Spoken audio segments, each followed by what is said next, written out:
Niti Dharma, meniti jalan nalar, bukan sekedar menerima warisan keyakinan. Konten ini bersifat satir dan edukatif. Kritik yang disampaikan bukanlah serangan terhadap individu, kelompok agama, atau negara, tapi sebuah undangan untuk berpikir lebih dalam, secara dewasa dan logis. Bayangkan, sejak kecil kamu selalu memakai kacamata berlensa biru. Setiap kali kamu melihat pisang, kamu yakin pisang itu warnanya biru. Kamu membela kebenaran itu dengan penuh keyakinan. Padahal aslinya pisang itu kuning. Penyebabnya karena kamu nggak pernah lepas kacamatamu saat melihat sesuatu. Jadi sebelum kamu ngamuk dan merasa tersinggung, coba deh copot dulu kacamata dogmamu sebelum nonton video ini.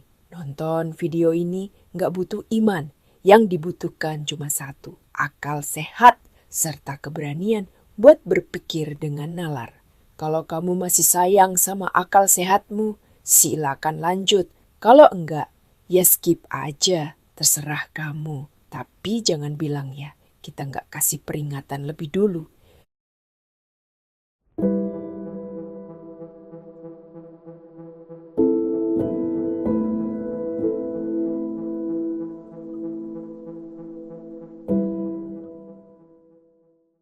Kita diajari bahwa mempertanyakan agama itu dosa.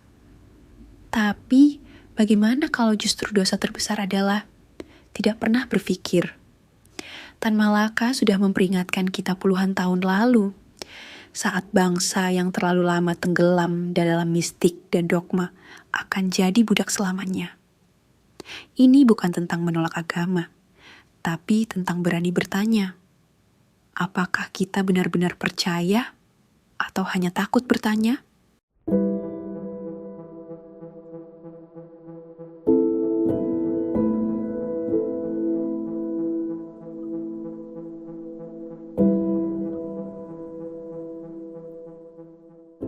Tan Malaka adalah orang pertama yang mengusulkan gagasan Republik Indonesia secara terang dan terbuka. Ini jauh sebelum Soekarno-Hatta memproklamasikan kemerdekaan 1945. Bahkan sebelum Sumpah Pemuda 1928, Tan Malaka sudah bicara tentang gagasan satu bangsa, Republik Indonesia yang bebas dari kolonialisme dan feodalisme. Bahkan Tempo memberikan Tan Malaka gelar Bapak Republik Indonesia. Ia gelar itu buat Tan Malaka, bukan buat para presiden di Republik Indonesia. Karena tanpa gagasan awal dari Tan Malaka, bisa jadi Republik Indonesia ini tidak akan pernah ada. Tan Malaka sudah memimpikan Republik Indonesia saat tokoh-tokoh pergerakan lain bahkan belum berani mengucapkannya terang-terangan. Gagasan Tan Malaka, kiri radikal. Tapi patriotik Tan Malaka adalah tokoh Marxis yang tidak dogmatis, dan ide-idenya lebih menekankan pada nasionalisme kerakyatan, emansipasi rakyat kecil, anti-kolonialisme dan kapitalisme asing, pendidikan sebagai alat revolusi, buku Madilog, materialisme, dialektika, logika adalah upaya Tan Malaka menciptakan dasar berpikir kritis untuk rakyat Indonesia. Ini sebenarnya bisa dianggap sebagai filsafat alternatif Pancasila dalam konteks kerakyatan dan kesadaran intelektual. Soekarno pernah menyebut Tan Malaka dalam beberapa pidato sebagai tokoh penting pergerakan. Tapi dalam praktik politik, Tan Malaka ditangkap, dibuang, dan akhirnya dieksekusi oleh sesama anak bangsa tahun 1949. Soekarno lebih memilih jalan kompromi dengan Islamis dan militer dalam menyusun Pancasila demi stabilitas politik. Gagasan-gagasan radikal Tan Malaka kurang diakomodasi dalam tatanan negara pasca kemerdekaan. Namun secara substansi, banyak gagasan Tan Malaka tentang keadilan sosial, kedaulatan rakyat, dan pentingnya pemikiran rasional resonansi dengan nilai-nilai Pancasila, terutama sila kelima, keadilan sosial bagi seluruh rakyat Indonesia. Apakah Soekarno terinspirasi dari Tan Malaka? Ya bisa jadi, meskipun tidak selalu diakui secara langsung.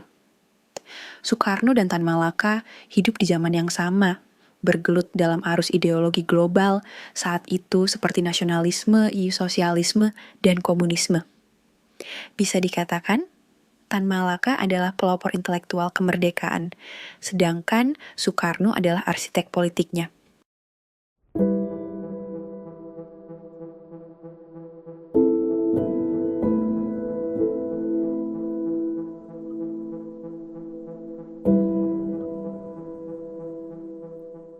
Di negeri yang katanya penuh toleransi ini, satu pertanyaan saja bisa membuatmu dicap sesat, murtad, bahkan bisa dilaporkan ke polisi. Apakah Tuhan itu ada? Kenapa kamu beragama? Pertanyaan sederhana, tapi mematikan. Lebih dari 80 tahun lalu, Tan Malaka, seorang revolusioner yang dilupakan sejarah, sudah melihat gejala ini. Ia menulis buku berjudul Madilog, bukan untuk mengajak orang jadi ateis, tapi untuk mengajak orang berpikir dengan nalar logika. Berpikir. Itu saja sudah cukup mengancam kekuasaan, termasuk kekuasaan rezim dengan dukungan partai yang berbasis kelompok agama.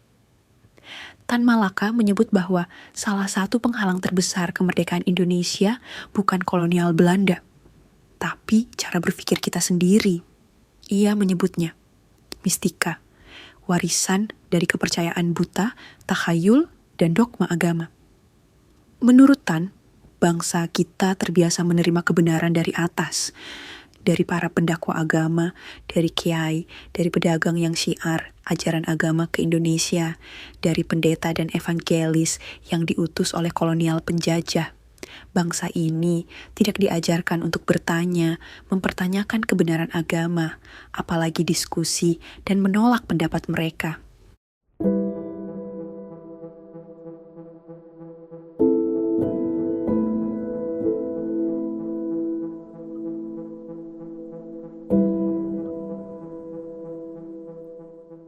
Fanatisme agama bukanlah bukti cinta pada Tuhan. Seringkali itu hanya cermin dari ketakutan.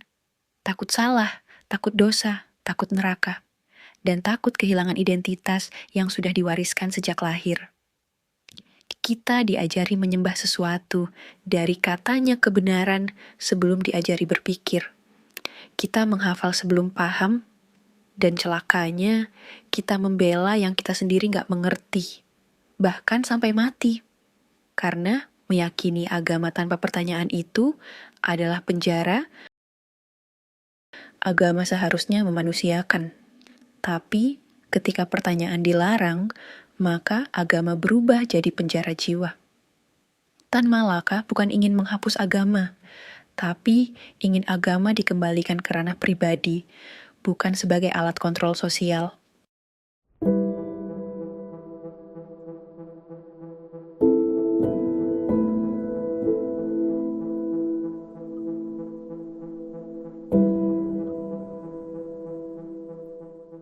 Tan Malaka menawarkan Madilog, materialisme, dialektika, dan logika. Bukan sebagai ajaran pengganti agama, tapi sebagai cara untuk memerdekakan pikiran dari belenggu ketakutan. Materialisme, bahwa realitas itu nyata, bukan ilusi rohani. Dialektika, bahwa segala sesuatu berubah, berkembang, dan bisa ditantang. Logika, bahwa kebenaran harus diuji, bukan diwariskan. Dengan Madilog, Tan Malaka ingin anak-anak muda bertanya, mengapa saya percaya ini? Apakah karena saya memilih, atau karena saya hanya diwarisi keyakinan oleh orang tua? Dalam Madilog, Tan Malaka tidak serta-merta menolak spiritualitas. Yang ia kritik keras adalah mistika adalah pola pikir irasional, dogmatis, tak logis, dan bersandar pada kekuatan gaib tanpa pertanggungjawaban nalar. Mistika yang dimaksud Tan Malaka adalah fanatisme agama tanpa logika. Takhayul yang membutakan masyarakat dari ilmu dan progres. Perdukunan yang mengeksploitasi ketakutan dan kebodohan. Mistika yang dikritik Tan Malaka adalah cara berpikir dogmatis dan tidak ilmiah, terlepas dari apakah itu datang dari agama formal atau praktik rakyat.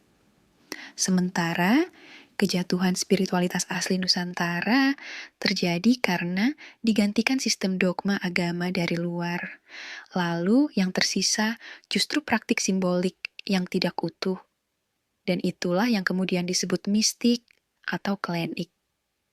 Bahkan dalam sejarah Indonesia, banyak dukun atau orang pintar menyamar dengan simbol-simbol agama formal, baik Islam maupun Kristen, agar diterima dan tidak dianggap sesat.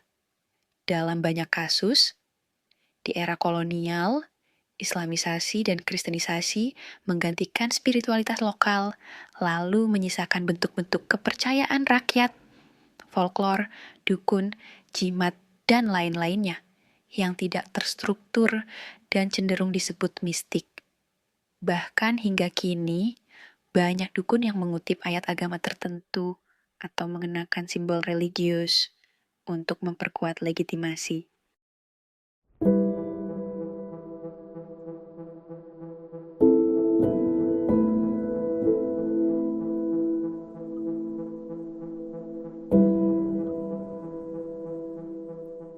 Disinilah banyak orang salah kaprah. Loh, kamu masih percaya roh leluhur? Hati-hati ya, jangan-jangan kamu ikut-ikut dukun. Pernah dengar kalimat seperti itu? Aneh, ya?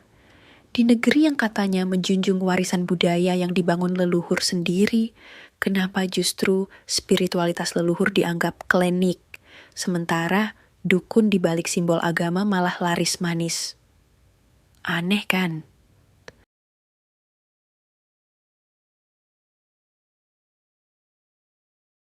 Leluhur kita percaya pada harmoni, pada keseimbangan dengan alam, dan penghormatan kepada roh nenek moyang. Bukan untuk disembah, tapi untuk diingat dan dihormati. Bukankah lebih baik mengingat leluhur nenek moyang sendiri daripada menghormati dan menyembah leluhur bangsa lain, seperti yang diajarkan oleh agama pendatang dari luar Nusantara? Penyebaran Islam di Nusantara kemudian mulai terjadi pada abad ke-16, dengan Malaka, Aceh, dan Demak menjadi pusat-pusat penting. VOC kemudian hadir dan beroperasi di Indonesia pada abad ke-17, juga disertai penyebaran ajaran Kristen dan Katolik, dan Islam sudah cukup kuat dan menyebar luas di berbagai wilayah saat itu. Pernahkah kita merenung, kenapa keyakinan nenek moyang kita yang hidup selaras dengan alam, memberi sesajen kepada bumi, menghormati pohon, laut, gunung, dan langit, dianggap sesat? Kenapa kepercayaan yang begitu dekat dengan semesta justru digusur dan dilabeli kafir oleh mereka yang datang berdagang ke bumi Nusantara dengan membawa kitab, salib, dakwah, dan hukum dari negeri yang jauh? Saat kolonialisme masuk, mereka tak hanya menjarah kekayaan alam, tapi juga menaklukkan makna. Spiritualisme leluhur kita yang tumbuh dari perenungan panjang dan kearifan lokal, dianggap tak punya tempat di bawah langit dan Tuhan yang versi mereka. Dipaksa tunduk pada dogma baru, dipinggirkan sebagai budaya kuno, dan tak pernah diberi ruang pulih, bahkan setelah kemerdekaan tiba, bahkan hingga hari ini. Aneh, bukan? Bukan hanya aneh, tapi ironis. Berdoa di depan pohon dianggap syirik, tapi bersujud menghadap batu di Ka'bah tidak. Membawa sesajen ke laut dianggap menyembah berhala. Tapi berdoa di depan patung Bunda Maria disebut suci. Seakan yang suci itu harus berasal dari luar, harus pakai kitab tertentu, harus dalam bahasa asing, harus diimpor. Padahal langit, pohon, gunung, dan laut adalah ciptaan yang nyata. Lebih nyata dari narasi kitab yang dibentuk manusia. Lalu, mengapa menghormati alam semesta, rumah kita bersama, lebih layak disebut sesat ketimbang menyembah simbol buatan tangan manusia? Mungkin ini saatnya kita bertanya, siapa yang benar-benar dekat dengan Sang Pencipta? Yang hidup seirama dengan alam dan tak merusak kehidupan? atau yang mengatasnamakan Tuhan tapi menjajah, menghapus, dan memaksakan keyakinan. Ini bukan soal membandingkan untuk menyalahkan, tapi mengajak melihat lebih dalam, bahwa spiritualitas tidak harus berlabel, dan kebenaran tidak selalu datang dari arah yang mayoritas tunjukkan. Ironis kan, memberi sesajen kepada laut di samudra sendiri dianggap musyrik. Tapi mencium batu hitam di Ka'bah di luar negeri dianggap suci.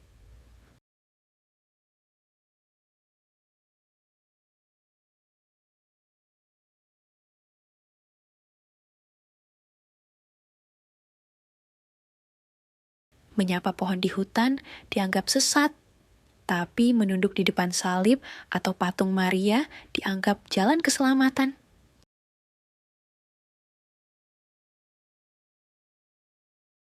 Kolonialisme bukan hanya menjajah tanah, ia menjajah makna suci. Dan sayangnya, setelah merdeka pun, kita masih takut menyentuh warisan leluhur sendiri. Spiritualisme Nusantara tetap dipinggirkan. Kenapa? Karena tak ada yang bisa diuntungkan dari menjual sesajen. Tak ada yang bisa memungut pajak dari upacara kecil di pinggir sawah. Sementara, agama impor mendatangkan devisa, mengirim jutaan orang ke Mekah, membanjiri Vatikan dan Holy Land tanah Israel dengan doa yang dibayar dengan mata uang dolar. Lalu siapa yang sebenarnya berbisnis atas nama Tuhan?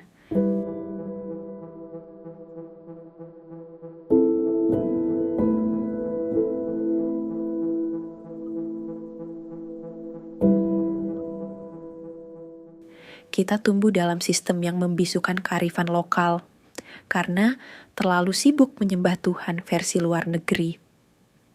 Jadi, sebelum menuduh keyakinan nenek moyang kita sesat, mungkin lebih baik kita lepas dulu kacamata kolonial itu dan lepaskan ajaran dakwah yang menyamar sebagai pedagang dan mulai bertanya, apakah kebenaran tentang Tuhan harus diimpor? Atau selama ini kita hanya diajari untuk melupakan apa yang sebenarnya sudah suci dari awal, yang lahir dari rahim bumi Nusantara itu sendiri.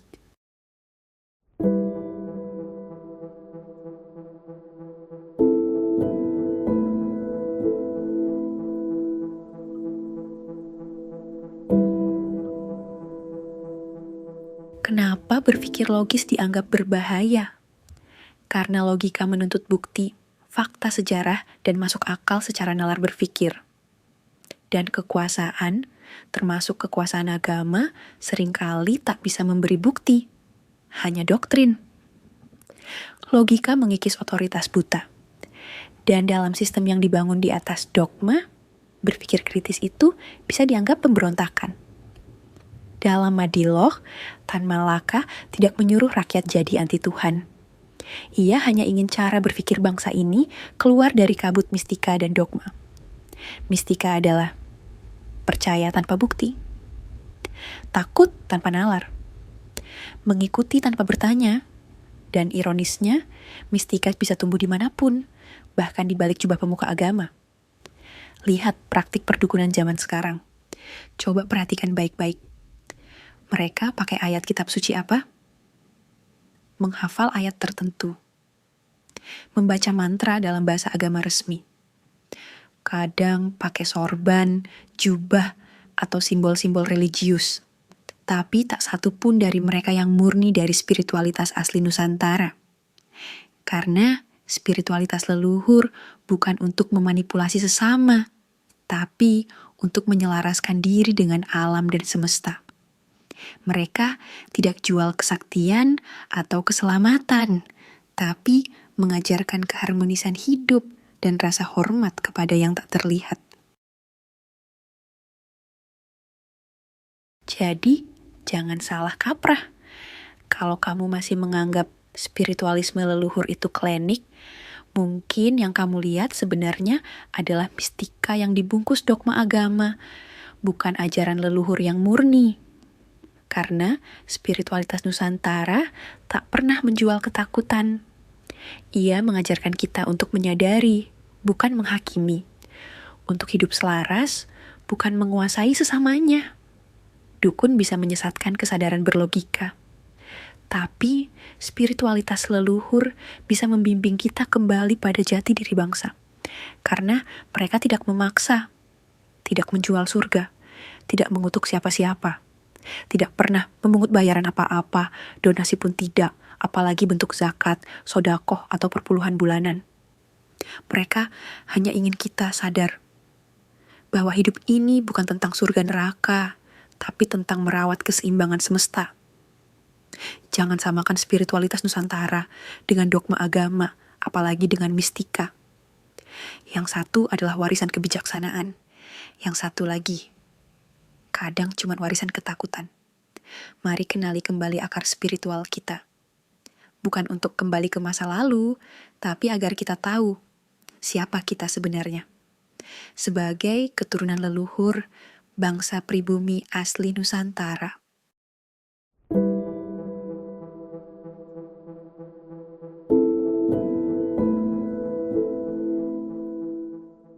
Mari kita renungkan sejenak. Apakah ini yang disebut nalar logika yang sehat? Seorang nabi yang diangkat menjadi panutan moral justru dikenal sebagai panglima perang, memimpin pembantaian terhadap sesama manusia, dan menikahi belasan perempuan. Apakah itu teladan moral? Atau justru legitimasi kekuasaan atas nama wahyu? Lalu kita melihat sebuah kitab suci. Di satu sisi, ada Allah Bapa yang digambarkan penuh kecemburuan, mudah murka, dan tak segan memerintahkan genosida atas bangsa lain demi tanah Kanaan yang dijanjikan. Namun di sisi lain, ada Allah Anak yang justru mengajarkan kasih, cinta, dan memaafkan musuh. Kontradiksi ini kita telan mentah-mentah, dan malah dijadikan pedoman hidup tanpa pernah mempertanyakan dengan jujur. Tuhan yang Maha Kasih, tapi juga memerintahkan pembantaian. Lalu dengan cepat kita membela. Itu kan Nabi, utusan Tuhan. Semua sudah tertulis di kitab suci. Tapi, kitab suci kelompok mana? Apakah karena tertulis di kitab, maka semua tindakan, bahkan yang kejam, otomatis menjadi suci? Dan saat pertanyaan ini muncul, biasanya kita diminta diam, diminta imani saja. Padahal pertanyaan-pertanyaan inilah pintu awal dari kesadaran. Sebelum tersinggung atau merasa diserang, ingat peringatan kita di awal video. Lepaskan dulu kacamata dogma Anda, biar tidak melihat pisang itu berwarna biru. Jangan langsung pakai konteks narasi ajaran agama impor yang sudah diajarkan turun-temurun. Gunakan logika sehat seorang manusia netral sebagai manusia murni yang belum terkontaminasi doktrin ajaran dogma agama, dan pikirkan dengan jujur dengan logika sehat. Apakah ini semua pantas dianggap sebagai kebenaran suci?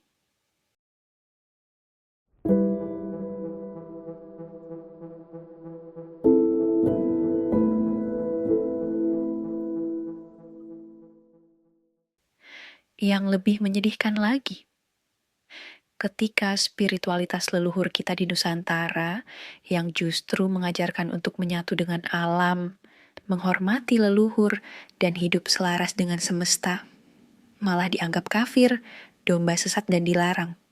Padahal mereka tidak memerangi siapapun, tidak menaklukkan wilayah, tidak membakar kitab orang lain. Mereka hanya ingin hidup selaras, sebagai bagian dari alam, bukan penguasanya.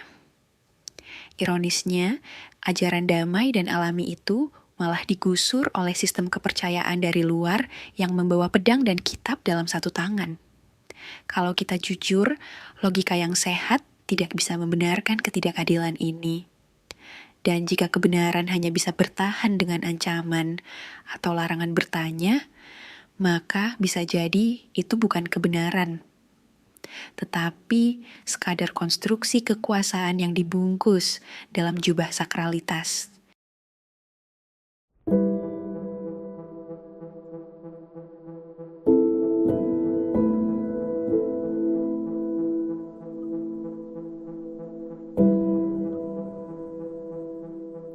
Kalau kita benar yakin pada kebenaran, kenapa harus takut pada pertanyaan?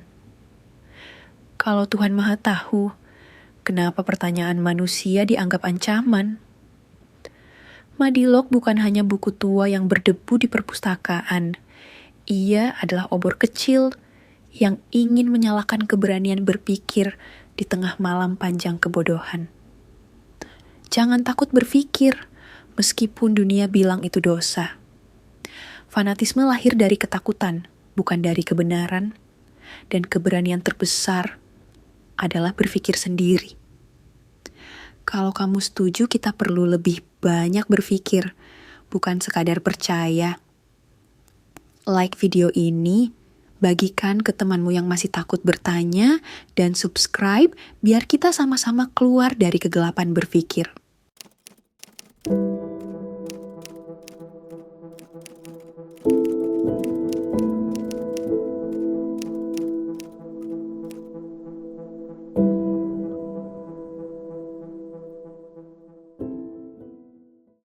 Kalau kamu suka video ruang refleksi seperti ini, jangan lupa subscribe dan nyalakan notifikasinya. Sampai jumpa di video berikutnya, di mana kita terus belajar, bukan untuk merasa diri benar, tapi untuk jadi manusia yang lebih sadar.